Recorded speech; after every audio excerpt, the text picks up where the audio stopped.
सोची समझी साजिश के तहत देश की डेमोग्राफी को बदला जा रहा है। एक नए संकट के बीज बोए जा रहे हैं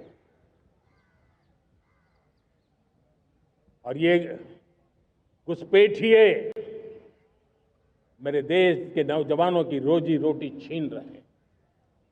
एक घुसपैठिए मेरे देश की बहन बेटियों को निशाना बना रहे हैं। ये बर्दाश्त नहीं होगा। जब डेमोग्राफी परिवर्तन होता है, सीमावर्ती क्षेत्रों में डेमोग्राफी में परिवर्तन होता है, तब राष्ट्रीय सुरक्षा के लिए संकट पैदा होता है। देश की एकता, अखंडता और प्रगति के लिए ये संकट पैदा, सामाजिक तनाव के बीज बो देता है। और कोई देश अपना देश घुसपैठियों के हवाले नहीं कर सकता है। दुनिया का कोई देश नहीं कर सकता है, तो हम भारत को कैसे कर सकते हैं? हमारे पूर्वजों ने त्याग और बलिदान से आजादी पाई है, हमें स्वतंत्र भारत दिया है। उन महापुरुषों के प्रति हमारा कर्तव्य है कि हम हमारे देश में ऐसी हरकतों को स्वीकार न करें। उनकी सच्ची श्रद्धांजलि होगी। और इसलिए मैं आज लाल किले की प्राचीर से कहना चाहता हूं, हमने एक हाई पावर्ड डेमोग्राफी मिशन शुरू करने का निर्णय किया है।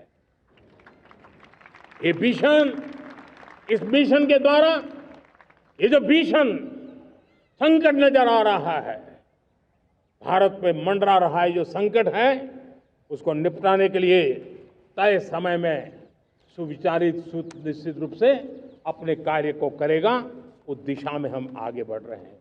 गृह मंत्रालय ने डेमोग्राफिक चेंज पर हाई लेवल कमेटी का गठन किया है। डेमोग्राफिक चेंज पर हाई लेवल कमेटी का गठन गृह मंत्रालय की तरफ से किया गया है। खुद गृह मंत्री अमित शाह ने सोशल मीडिया पर पोस्ट करके इसके बारे में जानकारी दी है। अमित शाह की तरफ से कहा गया है, घुसपैठ की वजह से हो रहा डेमोग्राफिक बदलाव किसी भी देश के भविष्य के लिए बड़ी चुनौती है। डेमोग्राफिक चेंज की चुनौती से निपटने के लिए पीएम मोदी ने 2025 में लाल किले से कमेटी बनाने की बात कही थी और आज उसका गठन किया गया है।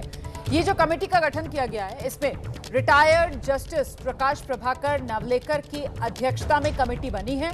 इस कमेटी में retired IAS Durga Shankar Mishra, retired IPS Balaji Srivastava सदस्य हैं। गृह मंत्री ने कहा है, ये कमेटी अवैध प्रवास और अन्य असामान्य कारणों से पूरे भारत में हो रहे डेमोग्राफिक चेंजेस का व्यापक मूल्यांकन करेगी और धार्मिक एवं सामाजिक समुदायों के स्तर पर असामान्य जनसंख्या परिवर्तनों के पैटर्न का विश्लेषण करेगी और साथ ही समाधान का रास्ता खोजेगी।